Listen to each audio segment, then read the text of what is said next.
Fiddin rahimani wa rahimakumullah jami'an. Kematian bukanlah persoalan yang mudah. Kematian tidak hanya sekedar kita lenyap dari kehidupan dunia ini dan selesai. Tidak sekedar itu. Kematian tidak hanya sekedar berpisah antara jiwa kita dengan raga kita. Tetapi kematian memiliki sekarat. Kematian memiliki sekarat. Orang yang mati akan mengalami sekarat. Sekarat atau sakarat dalam bahasa Arab itu berasal dari kata sakaro. Sakaro artinya kondisi di mana seseorang tidak sadar. Kenapa orang yang mati kemudian dikatakan akan mengalami sekarat? Itu karena pengaruh rasa sakit yang dirasakannya. Inilah yang disebut dengan sakaratul maut.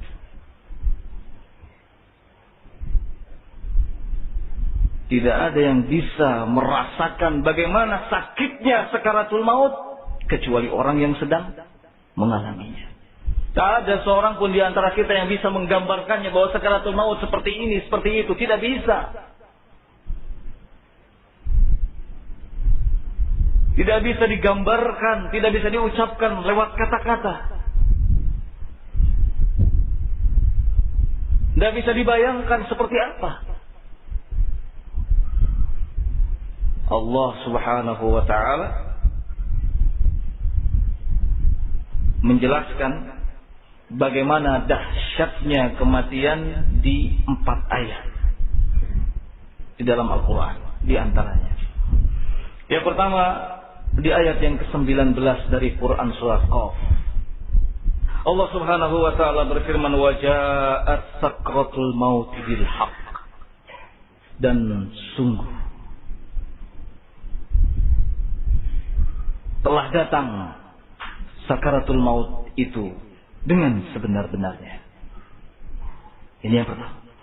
Kemudian yang kedua di surat Al-An'am ayat yang ke-93 Allah Subhanahu wa taala berfirman, walau tara idzal zalimuna fi ghamaratil maut.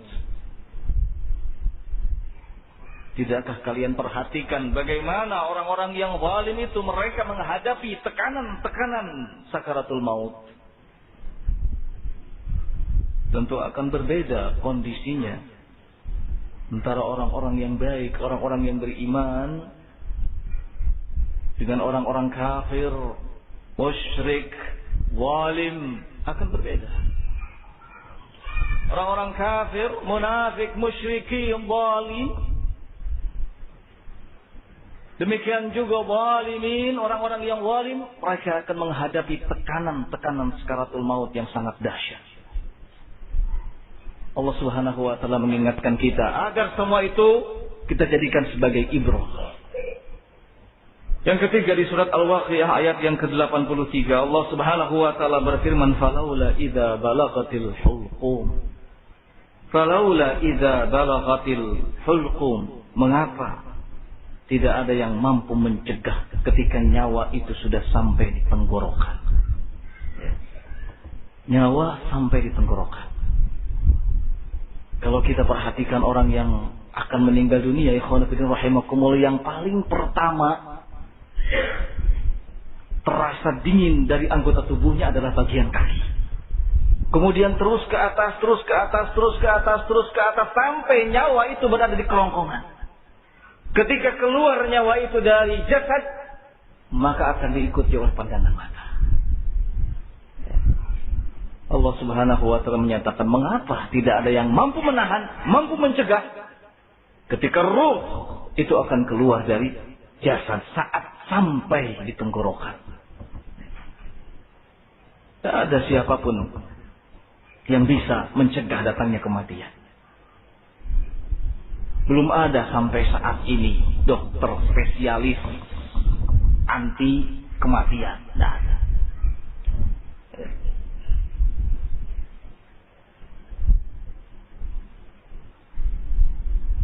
Dokter sehebat apapun tidak akan bisa menyembuhkan yang namanya kematian. Bahkan dokter itu sendiri akan mati. Tabibun yudawi wa tabibun maridu. Dokter mengobati, tetapi suatu saat dokter juga sakit.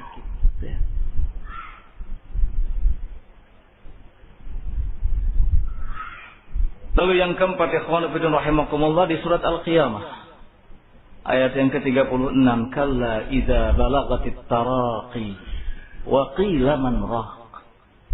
Sekali-kali tidak. Idza balagatit taraqi, ketika ruh itu sudah sampai di tenggorokan. Wa qila man raq, dikatakan kepadanya siapa yang mampu mengobati. Wal tafatis saqu bis-saq, betis yang satu bertautan dengan betis yang lainnya. Ini gambaran-gambaran sakaratul maut. Allah Subhanahu wa taala menyebutkan bagaimana dahsyatnya. Semua kita akan mengalaminya. Mengalami kematian dan akan mengalami yang namanya sakaratul maut. Bahkan Nabi kita Muhammad sallallahu alaihi wa ala alihi wasallam pun melewati yang namanya sakaratul maut. Sebagaimana dijelaskan dalam hadis riwayat Bukhari dari Aisyah radhiyallahu taala anha, beliau mengatakan bahwa Rasulullah sallallahu alaihi wasallam ketika itu di sisinya ada sebuah bejana. Ada sebuah bejana, sebuah kaleng yang berisi air. Kemudian beliau sallallahu alaihi wasallam memasukkan kedua tangannya ke dalam air tersebut, lalu mengangkatnya, lalu mengusap wajahnya, lalu berkata, la ilaha illallah, inna lil mauti sakarat. Tidak ada ilah yang berhak untuk diibadahi kecuali Allah. Sesungguhnya kematian itu memiliki sekarat. Kemudian setelah itu beliau sallallahu alaihi wa ala alihi wasallam mengangkat tangannya dan berkata, fir rafiqil a'la, bersama kekasih yang tertinggi. Ini detik-detik meninggalnya Nabi sallallahu alaihi wa ala alihi wasallam. Jangan dikira Aisyah radhiyallahu taala anha tidak tegang menyaksikannya. Jangan dikira para sahabat lain yang ikut hadir di sana tidak tegang menyaksikannya. Padahal yang meninggal ini adalah manusia yang mulia, makhluk yang mulia, Nabi sallallahu alaihi wa ala alihi wasallam. Semua yang hadir di sisi beliau merasakan ketegangan yang sangat melihat gelagat Nabi sallallahu alaihi wasallam ketika akan dijemput oleh kematian. Dalam riwayat lain Aisyah radhiyallahu taala anha, beliau mengatakan Rasulullah sallallahu alaihi wa ala alihi wasallam meninggal dunia di pangkuan. Aisyah betul-betul menyaksikan sejak awal bagaimana proses Nabi sallallahu alaihi wa ala alihi wasallam dijemput oleh Allah Subhanahu wa taala. Sehingga Aisyah radhiyallahu taala anha mengatakan, aku tidak benci ketika melihat ada seseorang sedang mengalami sakaratul maut setelah aku melihat Rasul sallallahu alaihi wa ala alihi wasallam mengalaminya.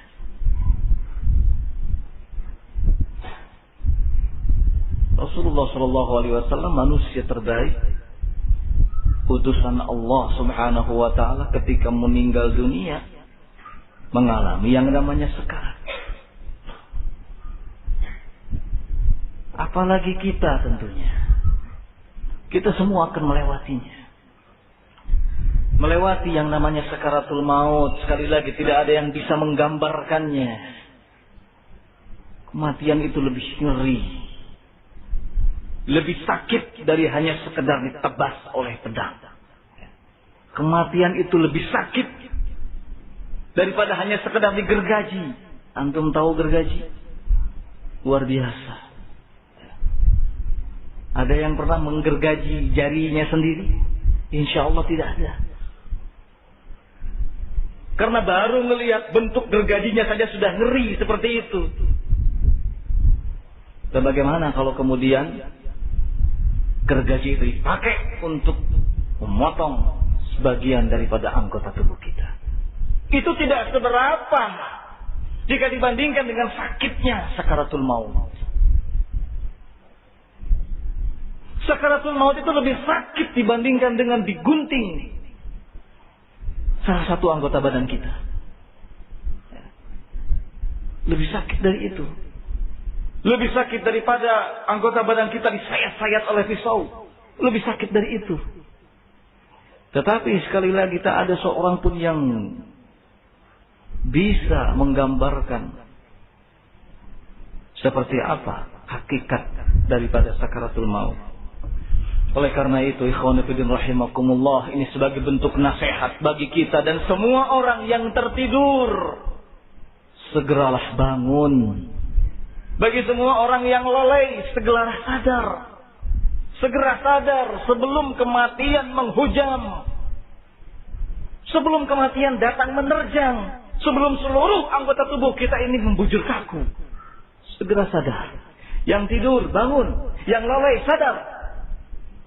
Kematian sedang mengintai kita. Jangan sampai lupa.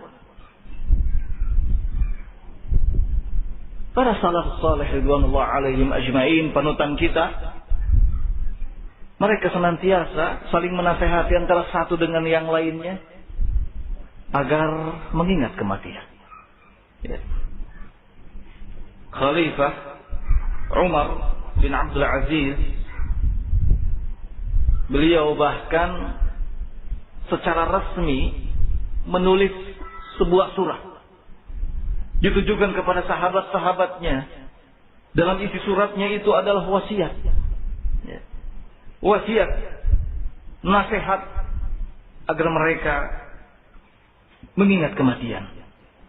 Sebagian dari teks surat tersebut adalah beliau mengatakan, fa inni usikum bitaqwallah al-azim. Aku wasiatkan kepada kalian agar bertakwa kepada Allah yang Maha Agung. Wal muraqabatilah, dan aku wasiatkan kepada kalian agar senantiasa memiliki rasa muraqabah, merasa diawasi oleh Allah Subhanahu wa taala. Dan agar kalian senantiasa menjadikan takwa wal wara' zadan, takwa dan wara' sebagai bekal. Fa innakum fi darin amma qaribin tanqalibu bi ahliha, karena sesungguhnya kalian berada di suatu negeri yang tidak lama lagi penduduknya akan pindah. Fallah, Allah ibadallah, udhkuru al-maut alladzi la budda min. Kemudian kata Umar bin Abdul Aziz, maka ibadallah, ingatlah kematian alladzi la budda minhu, yang menjadi sebuah kepastian. Wasma'u qaulallahi ta'ala, dengarkan oleh kalian firman Allah Subhanahu wa ta'ala, kullu nafsin dha'iqatul maut, setiap jiwa pasti akan menjumpai kematian. Allah Azza wa Jalla juga berfirman, kullu man 'alaiha fan, setiap yang ada di muka bumi ini pasti akan binasa. Dan juga firman Allah Subhanahu wa taala, fa kaifa idza tawaffasmul malaikatu yadribuna wujuhahum wa adbarahum.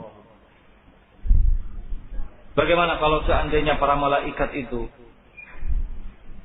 ketika mewafatkan mereka manusia, para malaikat itu yadribuna wujuhahum wa adbarahum, memukul wajah mereka dan punggung-punggung mereka.